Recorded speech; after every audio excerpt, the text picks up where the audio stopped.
अगर किसी रात आपके सामने आपका ही बेटा, आपकी ही पत्नी या आपकी ही बेटी खड़ी हो और अगली ही पल वही इंसान आपकी जान लेने दौड़ पड़े, तो आप क्या कहेंगे?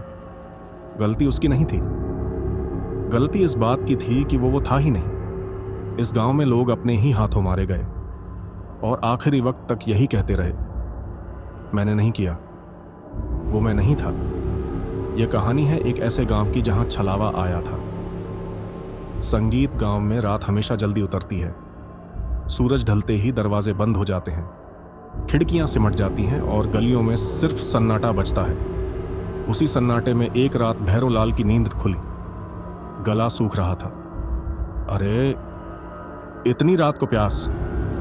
वो बिस्तर से उठा और मटके की तरफ बढ़ा ही था कि कमरे के दरवाजे पर किसी की परछाई दिखी। कौन है? उसने धीमी आवाज में पूछा। अंधेरे से आवाज आई, बाबा, मैं हूं। भैरोलाल की सांस सामान्य हुई। ओह, मोहित। मोहित उसका बेटा था, शहर में नौकरी करता था। इतनी रात को? लेकिन मोहित कुछ नहीं बोला। वो बस धीरे धीरे आगे बढ़ता रहा। भैरोलाल ने गौर किया। उसकी आंखें अजीब तरह से स्थिर थीं। बेटा, क्या हुआ?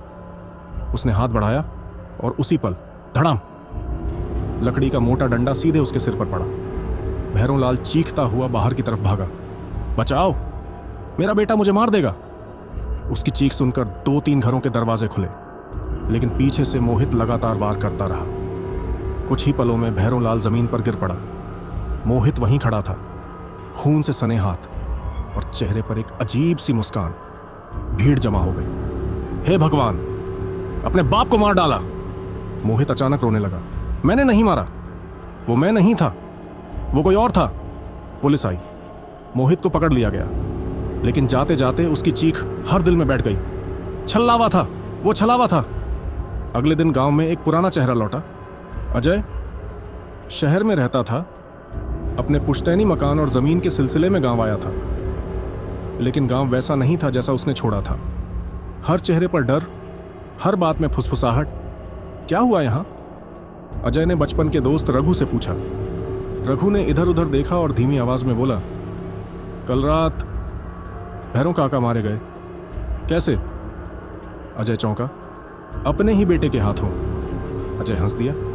ये सब बकवास है। उसे नहीं पता था कि यह हंसी ज्यादा देर नहीं टिकेगी। दूसरी रात नाथूराम अपने आंगन में चारपाई पर लेटा था।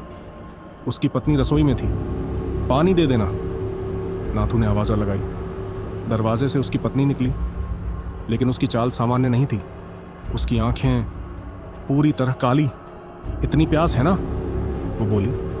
नाथू उठने ही वाला था कि उसने अचानक नाथू का गला दबा दिया। नाथू चीखना चाहता था पर आवाज़ बाहर नहीं आई। कुछ ही सेकंड में वो शांत हो गया और औरत हंसने लगी।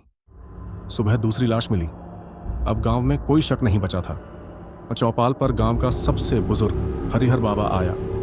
मैंने पहले ही कहा था, उसने कांपती आवाज में कहा, यह छलावा है। छलावा?